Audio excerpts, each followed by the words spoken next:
صلی اللہ تعالی علیہ وعلا آلہ واصحابہ واحبابہ وازواجہ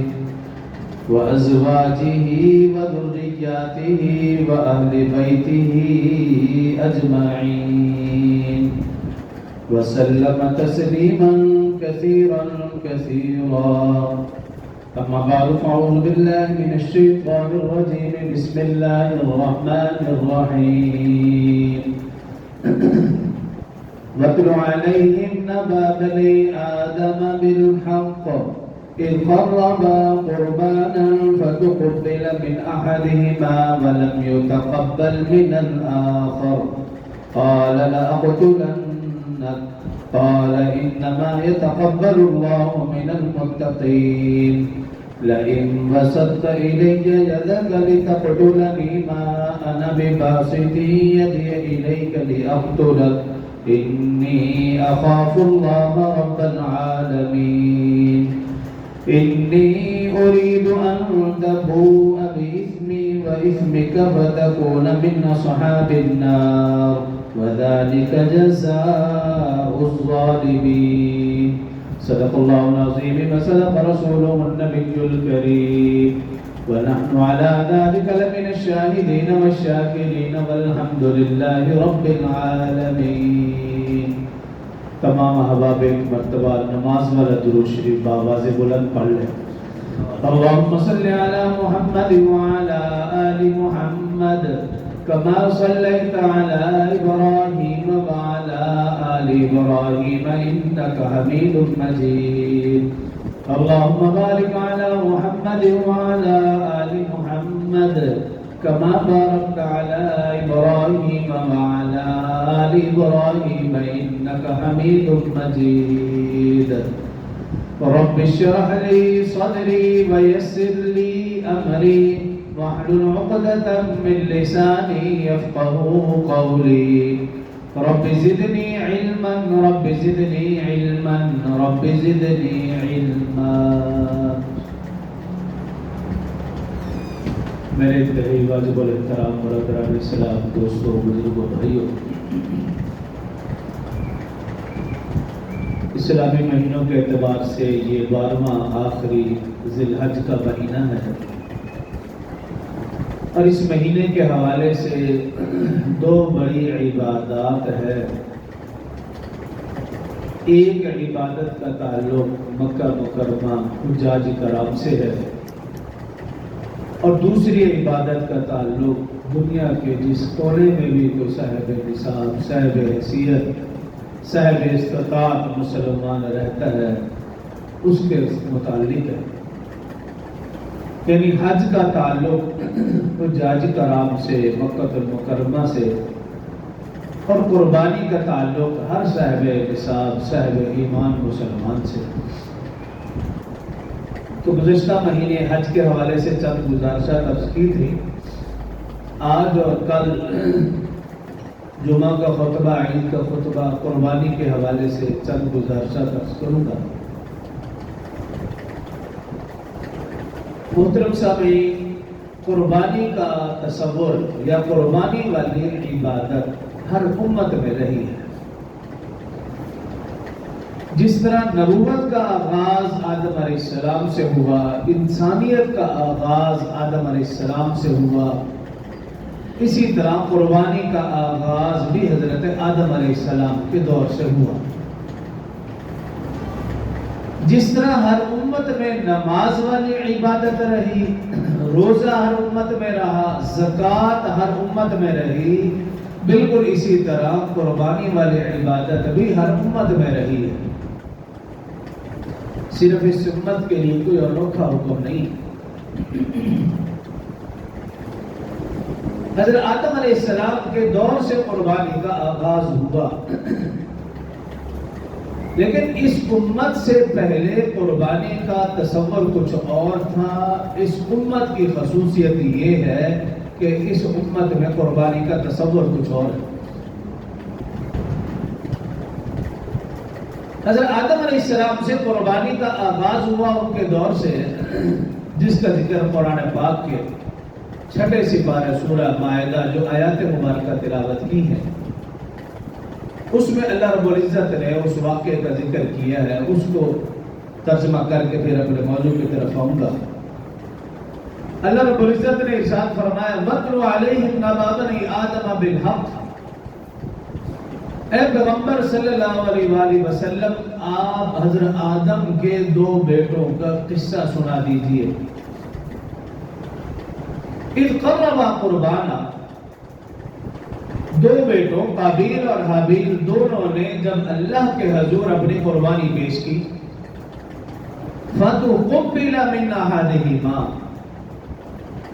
بس اللہ نے ان میں سے حابیل کی قربانی قبول فرمائی، وَلَمْ يُتَقَبَّلْ مِنَ الْآخَرِ، اور قابیل کی قربانی قبول نہیں کی۔ حضرت آدم علیہ السلام سے انسانیت کا بھی آغاز ہوا۔ اما حوا علیہ السلام کو ایک حمل سے جڑوا بچے یعنی لڑکا لڑکی، دوسرے حمل سے پھر جڑوا یعنی لڑکا لڑکی۔ اب اللہ کے حکم کے مطابق اور اس شریعت کے مطابق یہ تھا جس حمل میں لڑکا لڑکی اکٹھے پیدا ہوئے ہیں وہ حقیقی بہن بھائی تصور، اور جو دوسرے حمل سے لڑکا لڑکی اکٹھے پیدا ہوئے آپس میں حقیقی بہن بھائی تصور، لیکن ان دونوں کا آپس میں نکاح اس امت میں جائز ہے۔ قابیل کے ساتھ ایک لڑکی پیدا ہوئی، حابیل کے ساتھ بھی لڑکی پیدا ہوئی۔ جب جوان ہوئے تو اب قابیل کہنے لگا کہ میں تو اس سے شادی کروں گا جو میرے ساتھ پیدا ہوئی ہے۔ حضرت آدم علیہ السلام نے سمجھایا کہ وہ تیری حقیقی بہن ہے، ایک ہی حمل سے تم دونوں اکٹھے پیدا ہوئے ہو، تو لہذا حقیقی بہن کے ساتھ تمہارا نکاح جائز نہیں ہے۔ تمہارا نکاح ہوگا حابیل کی بہن کے ساتھ اور حابیل کا نکاح ہوگا تمہاری بہن کے ساتھ۔ لیکن وہ نہ سمجھا، تو آدم علیہ السلام نے اسے مزید سمجھانے کے لیے کہا بھی دیکھو تم دونوں اللہ کے حضور اپنی قربانی پیش کرو، جس کی قربانی اللہ کے ہاں قبول ہو گئی وہ اپنے دعوے میں سچا ہے، وہ پھر اپنے چاہت کے مطابق شادی کر لے۔ اب ان دونوں نے اللہ کے حضور اپنی قربانی پیش کی۔ قابیل نے بھی اذ قربا قربان، قابیل حابیل دونوں نے قربانی۔ حدیث مبارکہ میں ہے کہ حابیل نے ایک عمدہ جانور ذبح کیا اور ایک پہاڑی پر رکھ دیا، اور قابیل نے کیا کیا کہ ذریعہ جلاس گندم وغیرہ اس طرح کی کوئی چیز لی، وہ بھی گھٹیا اور وہ پہاڑی پر رکھ دی۔ اب یہی سے ہی نیت کا پتہ چلتا ہے کہ کس کی نیت کیا تھی، اور اللہ نے اس کی نیت کے مطابق شریعت کے مطابق حابیل کی قربانی قبول کی، یعنی آگ آئی اور اس جانور کو اس نے راکھ کر دیا، ختم کر دیا۔ رسول اللہ صلی اللہ علیہ وسلم سے قبل ہر امت میں قربانی کی قبولیت کا یہی طریقہ تھا۔ اس امت سے قبل کہ جب بھی انہوں نے قربانی پیش کرنی ہوتی ذبح کرتے، پہاڑی پہ رکھتے، اگر آگ ختم کر دے تو سمجھ لیجئے قبول ہے، اور اگر خدا نخواستہ آگ نے اسے ختم نہیں کیا تو سب لوگوں کو معلوم ہو جاتا تھا کہ اس کی قربانی اللہ کے ہاں قبول نہیں۔ اب اس امت پر کتنا بڑا انعام ہے، کتنا بڑا انعام ہے کہ تم جانور ذبح کرو اور خود ہی کھاؤ، اس کو کہیں نہیں رکھنا، کسی اور کو نہیں، خود ہی ذبح کرو، خود ہی کھاؤ، رشتہ داروں کو کھلاؤ، گنبا قبیلہ برادری کے کھلاؤ۔ یہ انعام، یہ خصوصیت اس امت کی ہے، وہ بھی رسول اللہ صلی اللہ علیہ وسلم کے صدقے ہے۔ کتنا بڑا انعام۔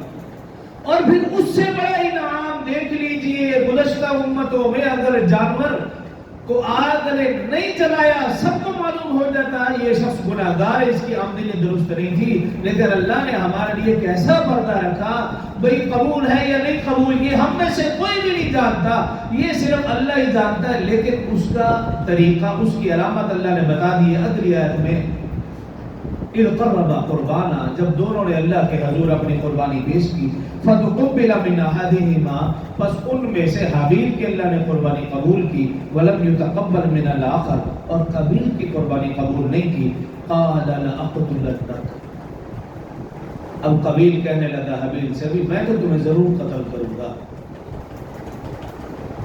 قال انما يتقبل الله من المتقین، لیکن حابیل نے کیا کہا؟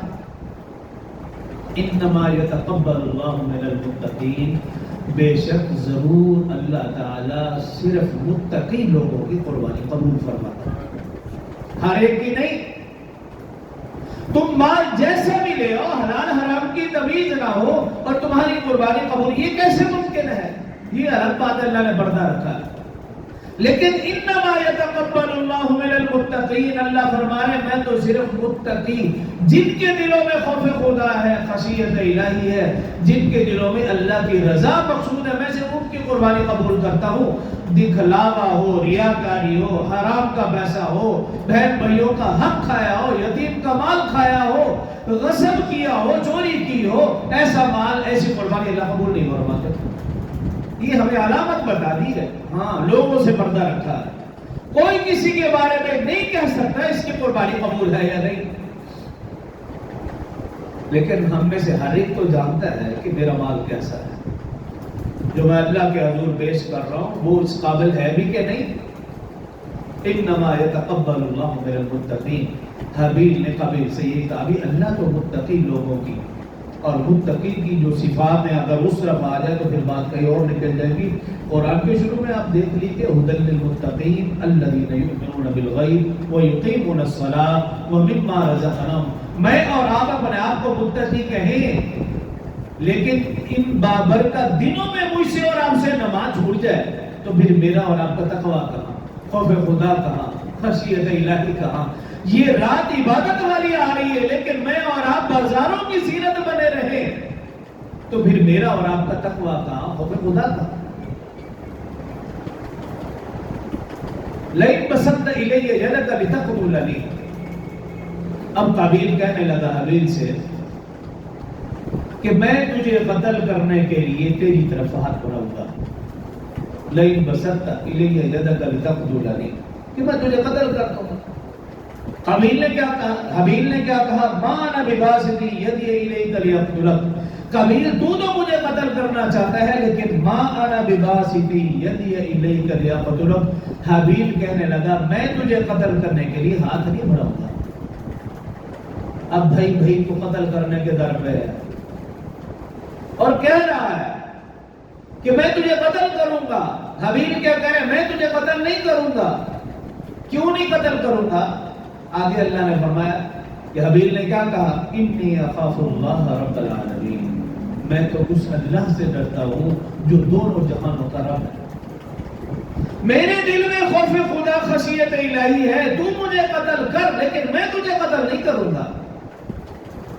مفسرین نے لکھا اگر حابیل اپنے دفاع میں اس کے ساتھ لڑتا یا جھگڑتا یا دفاع کرتے ہوئے قابیل قتل ہو جاتا تو حابیل جرمدار نہ ٹھہراتا، کیوں؟ وہ تو اپنا دفاع کر رہا ہے، وہ تو اپنا بچاؤ کر رہا ہے، لیکن جو اس سے بہتر صورت تھی حابیل نے اپنائی کہ اگر بھائی بھائی کا جھگڑا ہو جائے، بے شک ایک بھائی غلطی پر ہی کیوں نہ ہو، تو جو بھائی حق پر ہے اس کو بھی چاہیے کہ وہ دفاع یا بچاؤ کرنے کی بجائے اپنی زندگی کے سارے گناہ اس کے کھاتے میں ڈال دے، پیچھے ہٹ جائے، جھگڑا نہ کرے اس سے۔ بے شک وہ دوسرا بھائی ظلم کر رہا ہے، لیکن اگر دوسرا بھائی ظلم کے باوجود اس سے نرمی والا برتاؤ کرتا ہے، دفاع میں بچاؤ میں پیچھے ہٹ جاتا ہے، اس کو قتل نہیں کرتا، اس پر ہاتھ نہیں اٹھاتا، اس پر زبان درازی نہیں کرتا، تو پھر اللہ کے ہاں اس کے لیے انعام ہے۔ پھر وہی ہوا، قابیل نے حابیل کو دھمکی دی لیکن حابیل نے کہا بھی میں تو ایسا کچھ نہیں کروں گا، کیوں؟ انی اخاف اللہ رب العالمین، میں تو اللہ سے ڈرتا ہوں، اس ذات سے جو رب العالمین ہے۔ انی ارید ان تبوء باسمی و اسمک، پھر حابیل نے کیا کہا؟ دیکھو میں چاہتا یہ ہوں کہ تو یہ جرم کر جو تو کرنا چاہتا ہے، اب اس سے کیا ہوگا؟ جو تیرے گناہ ہیں وہ تو تیرے کھاتے میں ہیں، لیکن میں چاہتا ہوں جو مجھ سے زندگی میں گناہ ہوئے ہیں وہ بھی تیرے کھاتے میں چلے جائیں۔ انی ارید ان تبوء باسمی و اسمک، جب میرے گناہ بھی تیرے کھاتے میں چلے جائیں گے، فتکون من اصحاب النار، پس تو اہل جہنم میں سے ہو جائے گا، وذالک جزاء الظالمین، اور ظالم لوگوں کی جزا سزا یہی ہے، تیرا بدلہ یہی ہے جہنم۔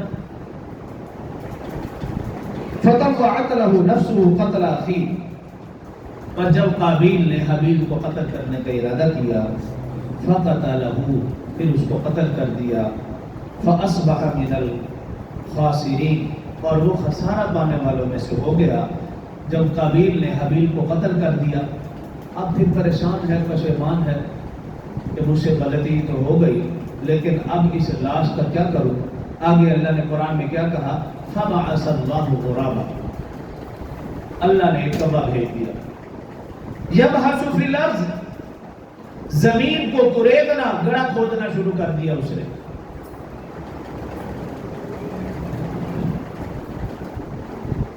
لیریہ کیف یواری سوءۃ اخیہ، تاکہ قابیل دیکھ لے کہ وہ اپنے بھائی حابیل کو کیسے دفن کرے گا۔ قال یا ویلتى اعجزت، جب قابیل نے دیکھا کہ ایک کوے کو گڑھا کھود کر اس کے اندر دبا رہا ہے، چھپا رہا ہے، اور یہ منظر دیکھا تو اب اس قابیل نے کیا کہا؟ قال یا ویلتى اعجزت، میں تو اس کوے سے بھی گیا گزرا ہوں، اللہ نے جو اس کوے کو سمجھ بوجھ دی ہے، مجھے تو اتنی بھی سمجھ بوجھ نہیں ہے کہ میں اپنی بھائی کی لاش کے ساتھ کیا کروں۔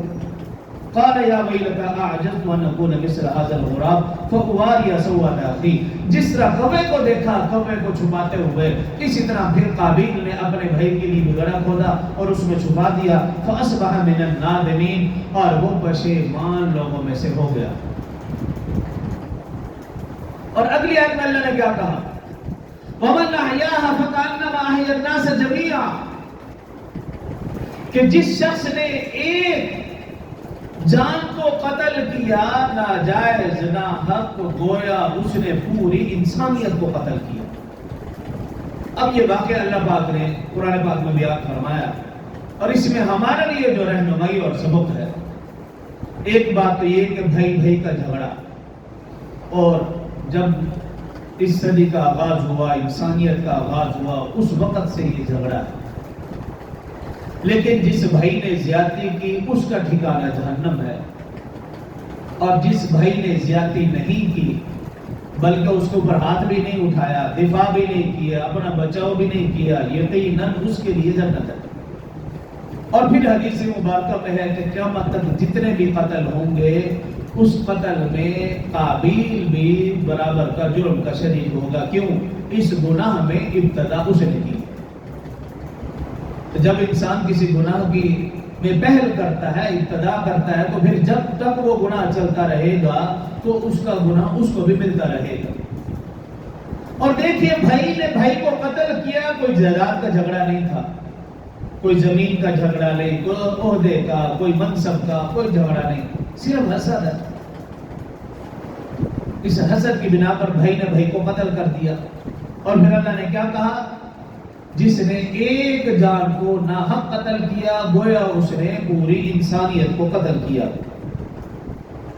تو قربانی کا آغاز حضرت آدم علیہ السلام کے دور سے ہوا، اور یہ سلسلہ چلتا رہا۔ ہر امت میں اللہ پاک کیا فرما رہے ہیں؟ وَلِكُلِّ أُمَّةٍ جَعَلْنَا مَنْسِكًا، ہم نے ہر امت پر قربانی مقرر کی تھی، لِيَذْكُرُوا اسْمَ اللَّهِ، تاکہ وہ اللہ کا نام لیں، عَلَىٰ مَا رَزَقَهُمْ، جو ہم نے انہیں جانور دیے ہیں، مِن بَهِیمَةِ الْأَنْعَامِ، بہیمۃ الانعام میں سے۔ اب قربانی کا تصور ہر امت میں رہا۔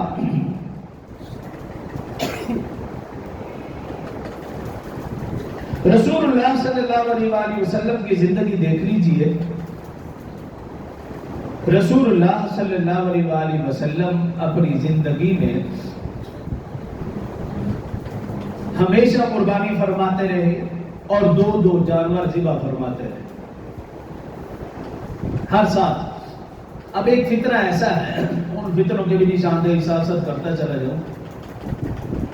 ہمارے ہاں زیادہ تر فتنہ بنتے ہیں، دیگر ممالک میں اتنے فتنے سر نہیں اٹھاتے. یہاں نیکی، تقوی، اعمال، ایمان، عقائد زیادہ ہے تو پھر فتنے بھی زیادہ. اب ایک ایسا فتنہ اٹھا جو لوگوں کا دماغ یوں خراب کرتا ہے بھی دیکھو تم حج پر لاکھوں روپے لگاتے ہو، تم خانہ کعبہ کے طواف کے چکر لگاتے ہو، کیوں نہ تم اس چکر کی بجائے ایک چکر کسی غریب کے گھر کا لگا دو، بوری کندھے پہ اٹھا لو، آٹا پہنچا دو.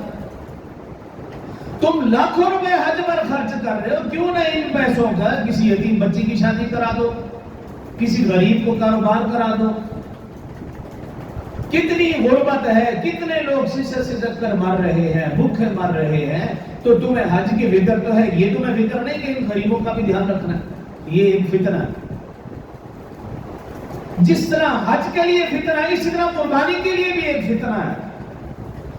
اب وہ لوگوں کے دلوں میں کیا وسوسہ ڈالے گا؟ اور یہ پڑھے لکھے لوگ ایسے کرتے ہیں، اور گمراہ بھی پڑھے لکھے لوگ ہوتے ہیں. اب وہ پڑھے لکھے لوگوں سے جا کر کہیں گے بھی دیکھو جانور ذبح کرو گے، اس کا خون بہاؤ گے، گندگی پھیلے گی، گوشت کھاؤ گے، صرف اس پیٹ بھرنے کے لیے تم نے لاکھوں روپے خرچ کر دیے. ان لاکھوں روپے سے کتنے غریب لوگوں کا فائدہ ہو سکتا ہے، یتیم بچیوں کی شادیاں ہو سکتی ہیں.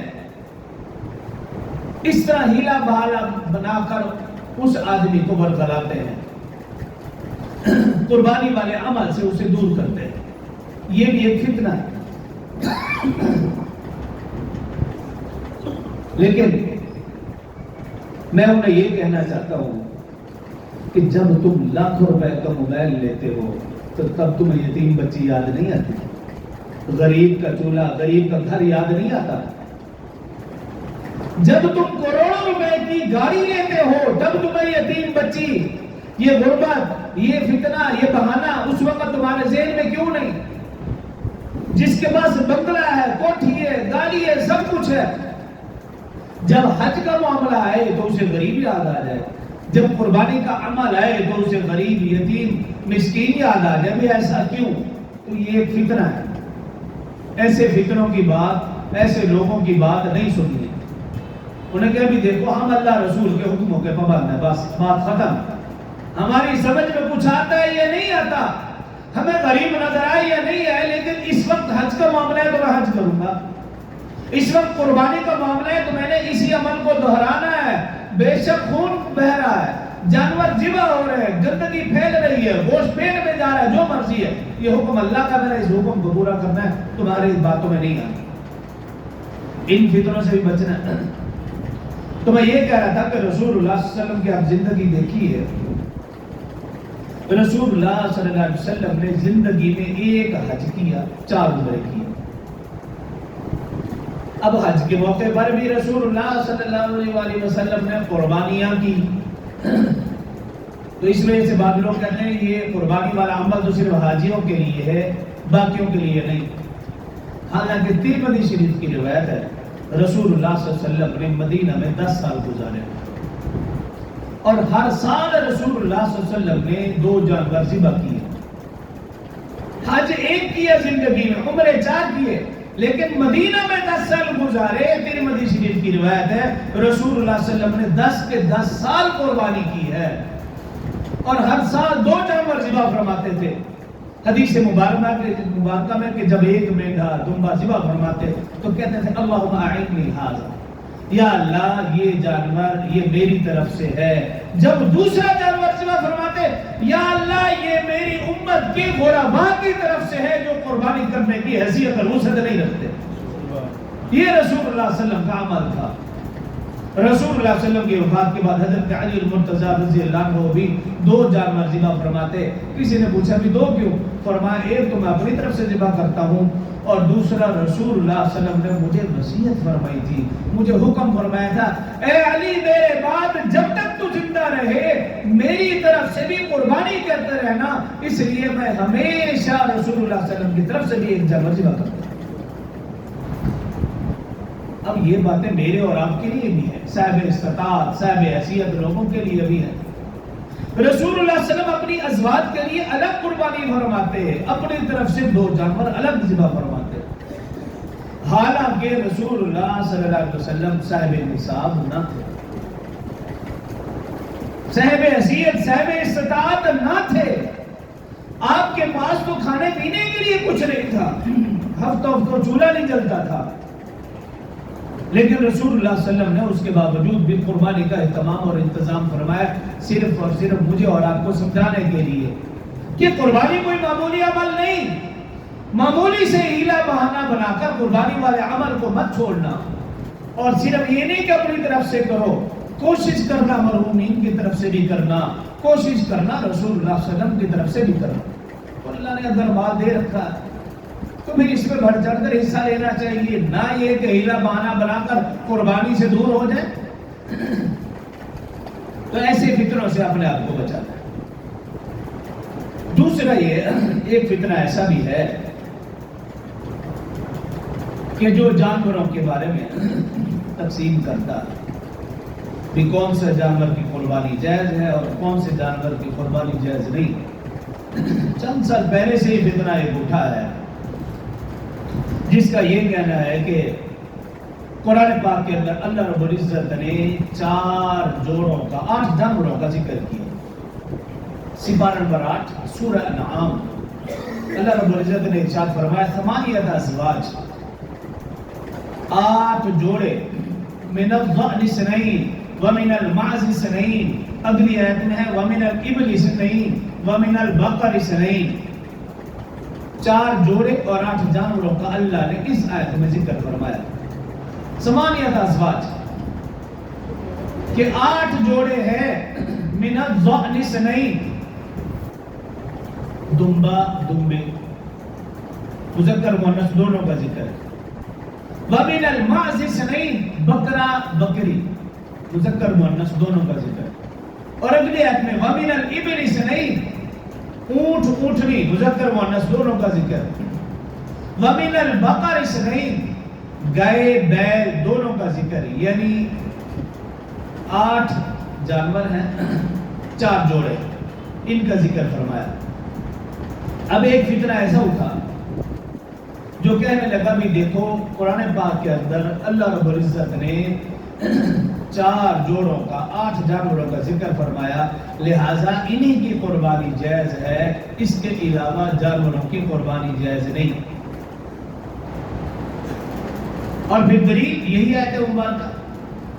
اب اس کا جواب اسی آیت سے بھی آپ دیکھ لیجئے کہ اللہ رب العزت نے فرمایا تو 8 ازواج، لیکن فرمایا من الضأن سے نہیں، دمبا دمبی۔ اب اس دمبا دمبی کے اندر بھیڑ بھی شامل ہے، چھترا بھی شامل ہے، بلکہ آپ منڈی میں جب جاتے ہیں دیکھتے ہوں گے کہ دمبے اور بھیڑ کی کوئی 70 سے زیادہ قسمیں تو پاکستان میں پائی جاتی ہیں کہ انسان دیکھ کر پریشان رہ جاتا ہے، یہ تو میں نے زندگی میں اس طرح کا جانور نہیں دیکھا، ان کی شکل قد کاٹ ہر چیز مختلف ہے ایک دوسرے سے۔ تو دمبے اور بھیڑ کی 70 قسمیں، تو کیا ہم ہر قسم کے لیے الگ الگ حکم ڈھونڈتے رہے قرآن و حدیث سے تو یہ جائز کون سی ہے ناجائز کون؟ ایسا نہیں ہے، قرآن نے صرف اشارہ دے دیا عقل مند لوگوں کے لیے بھی من الضأن سے نہیں، بس دمبا ہو، دمبی ہو، بھیڑ ہو، چھترا ہو، یا اس قسم کا جانور ہو وہ حلال ہے۔ وَمِنَ الْمَاعِزِ 2، بکرا بکری۔ اب بکرے بکرے کی بھی کئی قسمیں ہیں، قد و قامت کے لحاظ سے، شکل و صورت کے لحاظ سے مختلف ہیں، لیکن سارے جانور اس میں آ جائیں گے، سارے بکرا بکری اس میں آ جائیں گے۔ پھر آگے فرمائے وَمِنَ الْإِبِلِ 2، اونٹ اونٹنی، وَمِنَ الْبَقَرِ 2، گائے بیل۔ اب ہمارے ہاں جو فتنہ اٹھا ہے وہ بقر، اس کے اوپر اٹھا ہے۔ اب بقر سے مراد عربی لحاظ سے گائے ہے، اور ظاہر ہے کہ مذکر مؤنث دونوں ہیں تو اس کے اندر گائے بھی ہے بیل بھی ہے۔ اب ایک فتنہ ایسا اٹھا کہنے لگا دیکھیں بھائی گائے کا ذکر تو ہے، لہٰذا بھینس کا ذکر نہیں تو اس کی قربانی جائز نہیں، کٹے کا ذکر نہیں تو اس کی قربانی بھی جائز نہیں۔ ہم اسے کہتے ہیں جس طرح دمبا دمبی میں بھیڑ چھترا شامل ہے، 70 کی 70 قسمیں شامل ہے، اس طرح بکرا بکری میں بھی ہر قسم کے بکرے کی قسم شامل ہے، اونٹ میں اور اسی طرح بکر میں۔ اب آپ دیکھیے جو لغت کی بڑی بڑی کتابیں ہیں، لسان العرب، القاموس الجدید اور بھی بڑی بڑی قسمیں ہیں، ان کے اندر تمام جتنے بھی لغات لکھنے والے ہیں ان سب نے جب بکر کا معنی لکھا تو اس کی وضاحت میں لکھا الجاموس نوع البقر، بھینس بھی گائے ہی کی ایک قسم ہے، یہ کوئی الگ نہیں ہے۔ تو اللہ نے بکر فرمایا، اس میں بھینس بھی آ گئی، کٹا بھی آ گیا، بیل بھی آ گیا، سب کچھ اس کے اندر آ گیا، اس کے لیے الگ اللہ نے کوئی ذکر نہیں فرمایا۔ عباس کہتے ہیں رسول اللہ صلی اللہ علیہ وسلم نے قربانی نہیں کی، بھی رسول اللہ صلی اللہ علیہ وسلم نے ٹیڈی بکری کی بھی قربانی نہیں کی، پھر تم کیوں کرتے ہو؟ اور بھی ایسے جانور ہیں رسول اللہ صلی اللہ علیہ وسلم نے نہیں کی، لیکن ہمارے ہاں جائز سمجھا جاتا ہے۔ اور اگلی بات آپ سنیں، یہ جو آیات ہیں جو میں نے پڑھی ہیں یہ قربانی کے متعلق ہے ہی نہیں۔ قربانی کے لیے اللہ رب العزت نے قرآن میں 3 لفظ استعمال فرمائے، جھگڑا ہی ختم ہو گیا۔ یہ آیت ہے ہی نہیں قربانی کے متعلق۔ اللہ رب العزت نے قرآن میں قربانی کے لیے 3 لفظ، پہلا لفظ قربانی کے لیے قربانی استعمال ہوا، جیسا کہ جو آیت مبارکہ پڑھی ہے اذ قربا قربان، کہ دونوں نے اللہ کے حضور اپنے قربانی پیش کی۔ ایک تو قربانی کے لیے قربانی کا لفظ اور دوسرا نسک، وَلِكُلِّ أُمَّةٍ جَعَلْنَا مَنْسَكًا نسک، قُلْ إِنَّ صَلَاتِي وَنُسُكِي، نسک کا لفظ قربانی کے لیے استعمال ہوا۔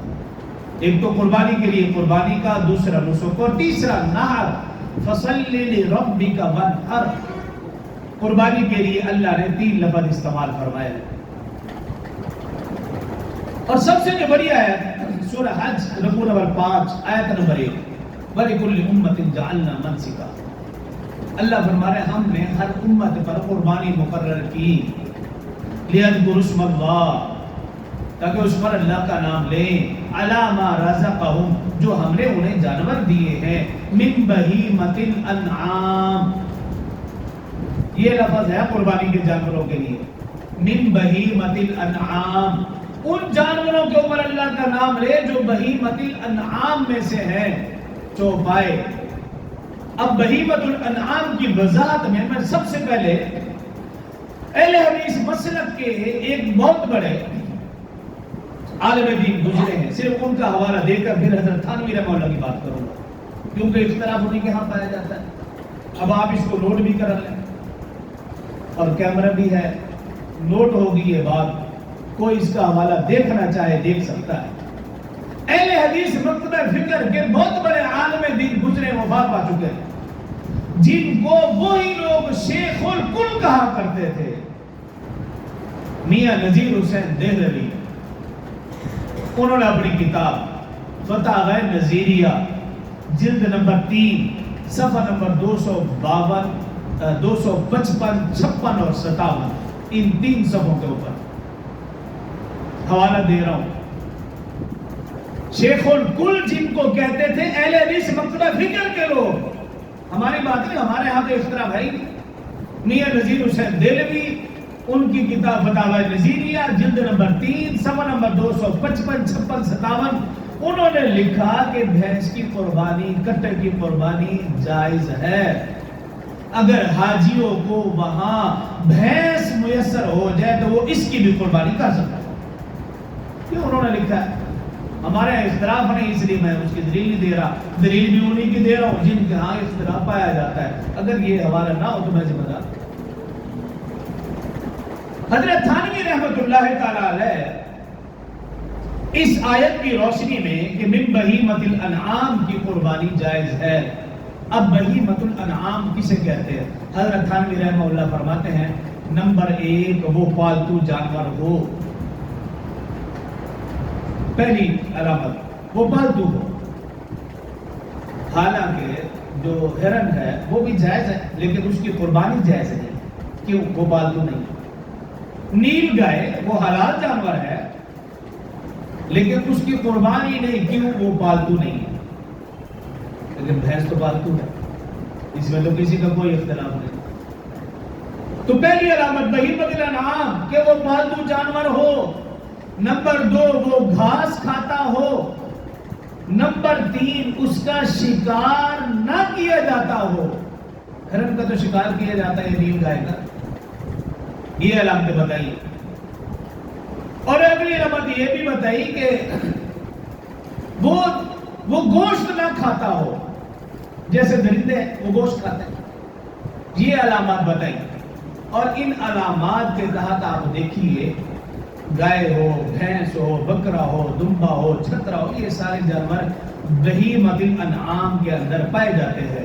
تو خلاصہ یہ کہ جب ہم بھینس کا گوشت ویسے بھی کھاتے ہیں، دودھ بھی پیتے ہیں، مکھن بھی استعمال کرتے ہیں، ویسے تو بخوشی اس کو قبول کرتے ہیں، لیکن جب قربانی کا معاملہ ہے تو پھر اس کے اوپر فتویٰ لگانا، یہ میں سمجھتا ہوں کہ بھینس کے ساتھ یہ بہت بڑی زیادتی ہے۔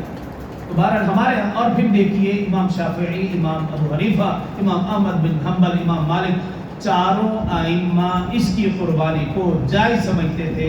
یہی وجہ ہے کہ انہوں نے اپنی اپنی کتابوں کے اندر لکھا کہ جس کے پاس بکریاں ہوں اس کے اوپر بھی زکوٰۃ ہے، اور جس کے پاس گائے ہوں 40 اس کے اوپر بھی، اور اگر 40 بھینسیں یا کٹے ہوں اس کے اوپر بھی گائے کے برابر ہی زکوٰۃ ہوگی۔ جس طرح گائے کی آپ زکوٰۃ دیتے ہیں جانوروں کے اوپر، اسی طرح بھینس اور کٹے کے اوپر بھی ویسے ہی زکوٰۃ دیں گے۔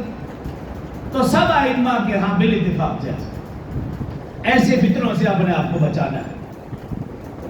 اور اگلی بات، جب آپ قربانی کر رہے ہیں تو سب سے پہلی اور بنیادی چیز آپ کا جو جتنے بھی افراد شامل ہیں ان سب کی نیت گوشت کھانے کی نہ ہو، بلکہ ان کی نیت اللہ کی رضا ہو۔ بڑے جانور میں جب کئی حصے دار ہوں، اگر خدا نہ خواستہ کسی ایک کی نیت بھی گوشت کھانے کی ہوئی تو سب کی قربانی ضائع، کسی کو بھی ثواب نہیں ملے۔ تو جتنے بھی آپ کے ساتھ شامل ہیں بڑے حصے میں، ان سب کی نیت ٹھیک ہونی چاہیے، اور نیت کے ساتھ ساتھ جو آپ کے ساتھ قربانی میں شریک ہیں ان کا عقیدہ بھی درست ہو، اللہ کے متعلق عقیدہ درست ہو، رسول اللہ صلی اللہ علیہ وسلم کے مطابق، صحابہ کرام کے متعلق، صحابیات کے متعلق، اہل بیت عظام کے متعلق، ان کے متعلق ان کا عقیدہ درست ہو۔ جو آپ کے ساتھ کچھ افراد شریک ہیں بڑے جانور میں، کسی ایک کا بھی اگر عقیدہ غلط ہوا، وہ اللہ کے ساتھ کسی کو شریک ٹھہراتا ہوا، نعوذ باللہ رسول اللہ صلی اللہ علیہ وسلم کے علاوہ کسی اور کو نبی مانتا ہوا، یا نعوذ باللہ صحابہ اور اہل بیت میں سے کسی ایک کا وہ منکر ہوا، ان پر تبرہ بازی کرتا ہوا، یا قرآن کا کوئی تحریف کا قائل ہو، یا احادیث مبارکہ کا منکر ہو، تو یاد رکھ لیجئے ایسے شخص کی وجہ سے تمہاری قربانی بھی ضائع ہو جائے گی، اس کے اوپر ثواب نہیں بلکہ الٹا گناہ ملے گا۔ تو ان باتوں کو بھی آپ نے ذہن میں رکھنا ہے۔ اور اس کے ساتھ ساتھ جب آپ قربانی کر رہے ہیں تو اس کو بھی آپ ذہن میں رکھیں کہ کوشش کی جائے کہ آپ جانور خود اپنے ہاتھوں سے ذبح کریں، اس کے اوپر ثواب ہے۔ نہیں ذبح کرنا آتا سیکھ لیں، 1-2 مرتبہ آپ کوشش کریں گے تو انشاءاللہ آ جائے گا۔ لیکن اگر آپ کسی اور سے ذبح کروا رہے ہیں تو اس بات کی یقین دہانی کر لیجئے کہ جو ذبح کرنے والا قصائی ہے، نمبر 1 مسلمان ہو، کیونکہ ایسے لوگ پکڑے گئے ہیں کہ بعد میں پتہ چلا کہ وہ تھا ہی کرسچن جس سے آپ نے قربانی ذبح کروائی ہے، جانور ذبح کروایا ہے۔ کراچی میں ایسے واقعات سامنے آئے ہیں۔ تو جان پہچان ہو، معلوم ہو کہ یہ مسلمان ہے، اور اگر یہ بات بھی معلوم ہو کہ یہ نمازی بھی ہے تو اچھی بات ہے، یہ اور اچھی بات ہے۔ وہ نماز روزے کا پابند ہو، گناہوں سے بچتا ہو، یہ تو اور اچھا ہے، لیکن کم از کم مسلمان تو ہو۔ اور پھر اگر مسلمان بھی ہے تو جب جانور ذبح کر رہے ہو کوشش کریں آپ اپنا ہاتھ اس کے ہاتھ کے اوپر رکھ لیں، اور کم از کم وہ تکبیرات آپ دہرائیں، اللہ اکبر، اللہ اکبر، لا الہ الا اللہ، واللہ اکبر، اللہ، ان تکبیرات کو بھی پڑھتے ہیں، اور بسم اللہ اللہ اکبر اس کو بھی پڑھ لیں۔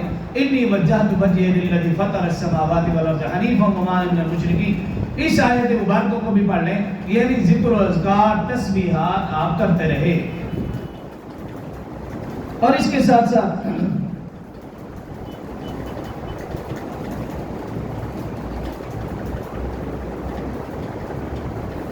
آج کی رات یہ عبادت و ریاضت والی رات ہے، تو آج کی رات کو فضولیات میں ضائع نہ کیا جائے، عبادت میں گزارا جائے۔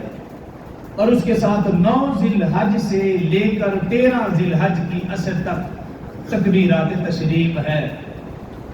ہر فرض نماز کے بعد مردوں کے لیے کم از کم 1 مرتبہ با آواز بلند پڑھنا واجب ہے، اور خواتین کے لیے درمیانی اور آہستہ آواز سے پڑھنا واجب ہے، چاہے آپ امام کے ساتھ پڑھ رہے ہو، چاہے آپ اکیلے نماز پڑھ رہے ہو۔ اور خاص طور پر اس وقت انسان سستی اور غفلت کرتا ہے جب وہ اکیلے نماز پڑھ رہا ہو۔ بعض اوقات ہم نمازیوں کو بھی دیکھتے ہیں، جب نماز میں وہ تاخیر ہو جاتی ہے، بعد میں سلام پھیرا، تو اب وہ یا تو تکبیر پڑھنا ہی بھول جاتے ہیں، یا پھر وہ ایسا ایسا پڑھ رہے ہوتے ہیں۔ ایسا نہ کیے جائے، جب آپ سلام پھیرے اونچی آواز سے آپ تکبیر پڑھیں، اتنا اونچا کہ کم از کم آپ کو یا آپ کے قرب و جوار والے بیٹھنے والے کو بآسانی آواز پہنچ جائے۔ اور خواتین کے لیے یہ ہے کہ وہ آہستہ آواز سے پڑھے، اور میں نے درس میں بھی عرض کیا تھا، خواتین اس میں زیادہ سستی اور غفلت کرتی ہیں کہ وہ عام طور پر بھول جاتی ہے۔ ان کے لیے آسان طریقہ یہی ہے کہ وہ اپنی جائے نماز کے اوپر ایک چٹ لگا دیں، ایک پرچی کے اوپر لکھ لیں تکبیرات تشریق 9 ذی الحج سے لے کر 13 ذی الحج کے عصر تک۔ جب بھی وہ جائے نماز بچھائیں گے، وہ چٹ سامنے لگی ہوگی تو ان کو یاد رہے گا اور وہ پڑھ سکے گی۔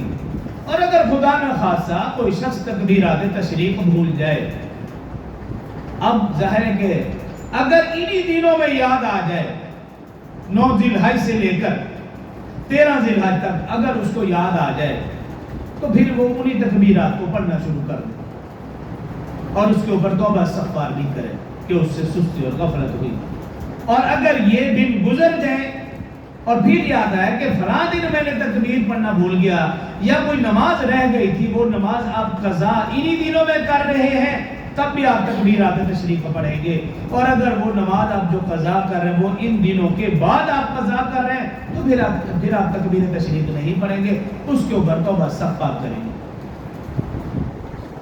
اور اس کے ساتھ ساتھ جو سب سے اہم بات ہے وہ ہے الطہور شطر الایمان، صفائی نصف ایمان ہے۔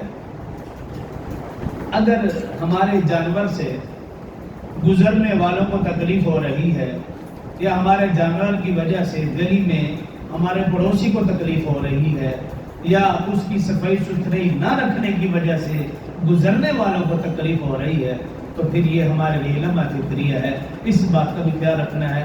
اور عید الاضحیٰ کی نماز کا وقت 6:15 پر انشاءاللہ کل نماز کی جماعت کھڑی ہو جائے گی۔ 6:15 کا مطلب 6:15 ہی ہے۔ پچھلی عید پر بھی ہم نے دیکھا کہ بر وقت ہم نے نماز کھڑی کی، کچھ لوگ رہ گئے تھے، بلکہ انتظامیہ کے بھی کچھ لوگ رہ گئے تھے، لہذا یاد رکھیں کہ 6:15 کا مطلب 6:15 ہے۔ انشاءاللہ اس سے اوپر ٹائم نہیں ہوگا، تو آپ سے درخواست یہ ہے کہ بر وقت تشریف لائیں، اور جو حضرات تشریف نہیں لائیں ان کو بھی اطلاع دے دیں۔ جو کہا سنا اللہ